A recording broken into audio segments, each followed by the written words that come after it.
guys, it's Andrew, or Feel No Pain, and today I'm bringing you a review of Terraria. This is a sort of Minecraft-style game that came out back in 2011 with one big difference you're about to see. I made a character and a world just for this, and I've played about an hour and 15 minutes in, so I haven't gotten very far, and that's on purpose. I actually didn't want to get too far because I didn't want to show off the late game stuff, because I'll say right now that half the fun of this game is just figuring it out for yourself and kind of discovering things. That's kind of what makes it a blast.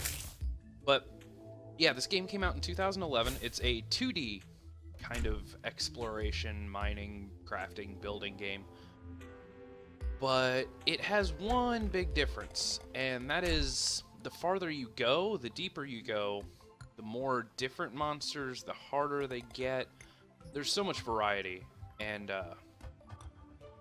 that's what makes it different. It almost begins feeling like a Metroid game later on, where you're almost fighting more than you're looking for materials. You finally get your stuff, and it's kind of a gripe that I have with Minecraft. Love Minecraft, but it's kind of a gripe I've always had, which is, you know, you get the best weapons, the best armor, and then you're just fighting like 3 types of monsters. And that's not really fun after a good long time. It's still enjoyable, especially if you've got friends to play with, but as far as this goes, I haven't found the single player after I've played probably about 10 or 20 hours, somewhere between 10 and 20 hours. And I haven't found that the single player gets boring at all, because the monster variety is just insane. There's probably, I don't know, dozens, if not hundreds of kinds of monsters in this game, and I am getting so trapped right here. Anyway, I guess I'll start with the review. The first part's going to be specs and sort of general overview, and basically... Oh, hold on. Dying a little bit. But specs and general overview. So the specs that you need to run this are like nothing. It's a 1.6 gigahertz processor, 512 megs of RAM, and 128 megabyte video card, which is, by today's standards, there isn't a computer you can buy out of a store that won't run this. Even sort of basic computers will still run this. I'm not sure, but even like netbooks or whatever might be able to run this. Which is good. This is good. That means it's accessible, and as far as performance and optimization, I can't imagine this running badly. It's pretty simplistic, and there's even quite a few things you can tweak. You can tweak the resolution, you can tweak some other things to make it better and work for your computer. So yeah, as far as that goes, it's definitely solid. And I'm getting out of here because I can't concentrate with all these things killing me. As you can see, you've got life up in the corner, it regenerates. You've got all your inventory and weapons and tools. This game actually starts you with a sword, a pickaxe, and an axe, which is nice, so you can do everything you need to right from the get-go. No more punching trees. That's it seems minor, but it feels nice. You can get right into it quicker. As I keep going, though, I'm going to go down in here into my little cave I've created, and I mined most of this out. The grassy parts right here, this was like this, but over to the right where all those torches are, that's stuff I mined out. It's pretty simplistic and easy to learn. The hardest part to learn, I think, about this is actually... that's fun. Is the crafting system, because you don't get any help. Basically, you just gather resources, and then if you have the resources, it'll tell you what you can make. But if you don't have the resources, it won't tell you what you need to make things. I personally found that to be part of the fun. I kind of like discovering, exploring, but I guess that's kind of what this game's about. So if you don't like that, it's probably not your kind of game. This is... as far as the later game goes, like I said, I'm not going to spoil anything, but it has a lot of content. It has bosses. It has so many different monsters. It has crazy weapons. There's guns and crossbows and magic. And I mean, if you want to create a mage, you can. And that's something that, in something like Minecraft, like takes mods and all this stuff. This comes pre-packaged. It's all in here. And so it's just tons of fun, and you never really run out of stuff to find and explore and just kind of whatever. But this is how this works. It still works in blocks. It's that hasn't changed from this kind of standard. But you are 3 blocks tall and 2 blocks wide, and they're small blocks. So I like that you can mine while jumping. That's the thing for me. But yeah, you can do that. It's really cool. And so let's see. We've got insane weapons later on. We've got bosses. We've got all that cool stuff. That's pretty much it for the overview. I can't say enough good things about this, but you guys probably want to know how much it costs. Now, if this were a $60 game, I would probably tell you, unless you're really into these kinds of games, don't bother, because it's not going to hold your attention. Now, if you're really into exploration games, then cool. Even for 60 bucks, this would be good. But guess what? It's not. It's $10 on Steam, and that's the regular price. I actually think I bought it back during the Christmas sale for like $1.99, $2.99, something like that. So, if you really wanted to, you could wait for another sale. But for 10 bucks, if you're even remotely interested in the explore and build and craft and, you know, kill things kind of Metroid style combat, then yeah, $10 is nothing for a game of this quality. Kind of fantastic, actually. Oh, where I'm going? A little scary. What I do like about the worlds, and part of what gives it so much value for your money, is that each world, when you first set it up, is fully generated, but it is generated differently every time. So you can start in a different biome up top. You saw that there was the snow one to the left of where I started, and I'm kind of in the foresty one. And there's more. There's, I believe there's a swamp. I think there's like a jungle style. But yeah, you can create all that. Alright, you guys actually get to see some of the cool stuff. They have these ores embedded, usually embedded in stone, like around stone. So if you find a big chunk of stone, it's pretty good to mine into. You'll usually find something. But I've even found them just chilling in patches of dirt, just nothing but iron, or I think there's tin and copper and a lot of different ones you can get. Actually, farther down there's even more rare ones. There's tungsten and some others, and that's not even going that far in. But yeah, it's all about finding stuff. And ooh, hello. There are also places in this game that are, you know, rooms with treasure chests and traps and just little like bases and stuff that you can break and get things from. And sometimes you can actually get some pretty sort of late game things. There's my first world that I played, like one of my first chests I found, I don't remember what it was, a gem or some sort that I couldn't use for 5-6 hours. And finally I got some of the higher grade metals farther down, and then I realized I could make some things with them, which was, it was cool. It was something to hold on to. It was something that I knew I'd got something good. And ooh, I get to show you a really neat part of this, something I wanted the instant I got this game, and I was hoping it was in here, and it is. The water actually spreads out realistically. I want to explain this before I show you, but the water spreads out realistically. The depth of it versus the sort of how much area it takes up. It'll actually come down here, and it should go down into this little pool and create a pool. And the volume, I guess the volume of the water is correct. Like it actually just floods out of there, fills up the correct amount of space. I can actually dig down here, and you'll see the water level drop. This is more useful than you might think. You can kind of use it to trap enemies. You can use it to keep from drowning, because in some cases you'll be just underwater, and instead of drowning you can dig a little bit out and it'll spread, or it'll go into another little chasm next to it. it's a big deal. They put a lot of thought into this. They put a lot of thought into how that was going to work and the physics of the game, and that's something that needs to be appreciated.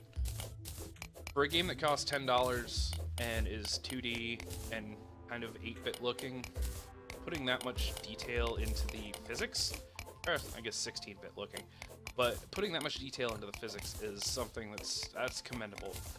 I don't think they had to by any means. It'd be fun if they didn't, but it's just an added bonus, and I think that's part of the reason I like this game. I still keep finding things that I'm impressed by, and 15-20 hours into a game, that doesn't usually happen.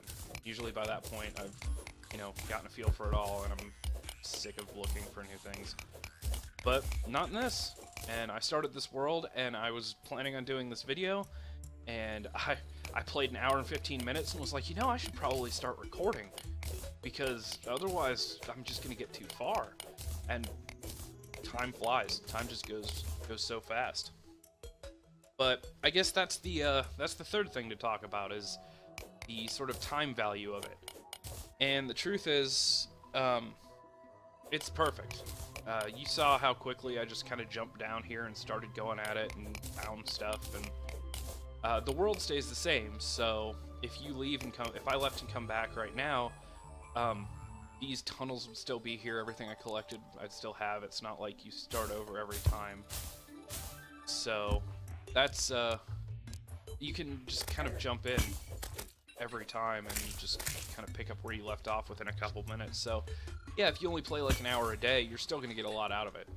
I mean, you guys are only going to see 20 minutes, and already I've killed a bunch of stuff, I've explored new areas, I've found a couple caves, I've gotten a few things, I've found some iron, and that's just tip of the iceberg. Like I said, this is still like the second hour of play total in this world. But yeah, there's as far as time goes, you're getting a lot out of your time, or really as much as you want to. If you want this game to be a builder, you can stay near the top, you can gather stone, you can gather dirt, you can gather wood, you can replant trees, you can build a huge house, and all you've really got to worry about is those slimes once in a while. But if you want to explore down further, it doesn't take that long. You get the feel for it really quick.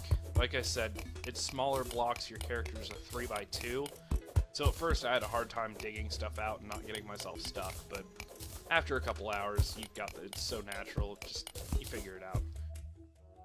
Also, the difficulty levels. That's great for people who are kind of like, you can play this game hardcore if you want. You can make a hardcore character that when they die, and that's an option. That's completely an option. And if you want to, you can do that. Now, if you don't, if you want to just kind of play it casually, that's my preference for this game, is sort of playing it casually. I prefer to do it on the easy difficulty, and it doesn't make it easy. There's still hard monsters down farther. I've died probably 15 times, but you only lose your money, and your money, from what I've seen, is unimportant. Yeah, it doesn't mean anything. It's sort of a tally of what you've done, and if there's more to be done with it, I haven't gotten that far into the game yet, apparently. But then there's a medium difficulty where you actually lose your items, but can go back and get them, that's more like Minecraft style. It's more like what you'd be used to if you played Minecraft. You drop all your items, go back to where you died, pick them up, and so yeah, you have options. So depending on how you want to spend your time, or how much time you have to spend, or your play style, that can drastically change what you choose, but none of it's wrong. It's still fun either way, which is, the fact that you have that choice is kind of perfect in a game, like in any game really. It just makes it more accessible. Oh, this is cool too. And if you see how the background kind of changed, now it's kind of like craggy, like a cave, like a deeper cave. Can't put torches on the back wall anymore. That's kind of the next step. It shows you're kind of like progressing to the next difficulty level, the next sort of, of the dungeon. And I have no idea what's down here. And that's scary. but you can still place them on walls and floors. Anyway, that's pretty much it for time. Controls are simple. You can pick those up whenever you want. There's difficulty levels. You can jump in and be doing stuff in 2 minutes. So it's kind of perfect whether you want to go on a marathon session or just play for a couple minutes. It's pretty fantastic either way. I have this feeling that down here is going to get a little nutty, and I don't want to give that away. Although, I will get this. Because, why not? Iron ore. Yeah, but that's kind of my summation of everything. Doesn't matter how much time you have to play this game, it's still a good game. If $10 is too much for you, and I fully understand, back at Christmas time I was trying to just load up on as many games as possible. It was actually when I was just getting into Steam games. This is the first time I'd really like gotten Steam and bought anything off it. A couple years ago I had Modern Warfare 3, but no, it was the first time I'd ever actually kind of been like, okay, I'm gonna get a bunch of games. So I was looking for cheap stuff, and this one happened to fall in my lap for a couple bucks. At the time, I was really skeptical, and I don't think I bought anything for over like $5. I probably wouldn't have bought it, and that would have been a huge mistake. Now, after playing it, if for some reason I had to rebuy it, I would pay $10 in a heartbeat. That's kind of what I'm hoping that anyone that's curious about these kinds of games gets out of this, is that if you see it and you think it's old school, if you think it's just 2D nonsense and it's just not going to have any depth, it's not that at all. It's worth $10 and then some. And the map shows everything too. This is great. I love that. But yeah, it's completely worth it. So if you like this style of game at all, but you think this one looks kind of goofy, it is, but it's also fantastic. It's not. It ends up not being what you expect. It's casual if you want it to be. It's incredibly difficult if you want it to be, and that's kind of what I'm saying. Give it a shot for $10, and if not for $10, next time it goes on sale, keep an eye out for it. If you see it on a sale, grab this one up because it's worth every penny, and you can just. If you've got 20 minutes before you've got to go to work or before you're going to go to bed or something, it's a great game just to play, just to fool around with for a few minutes. And if you've got a day off from work and you want to throw 16 hours at a game, it's pretty good for that too. I'm not going to lie. I could sit here and probably just talk and be boring and annoying for hours and hours and hours on end. And just doodle around on this and get stuff and make things, but I won't.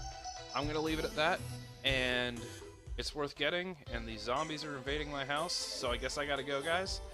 But thank you for watching, and I'll see you in the next video.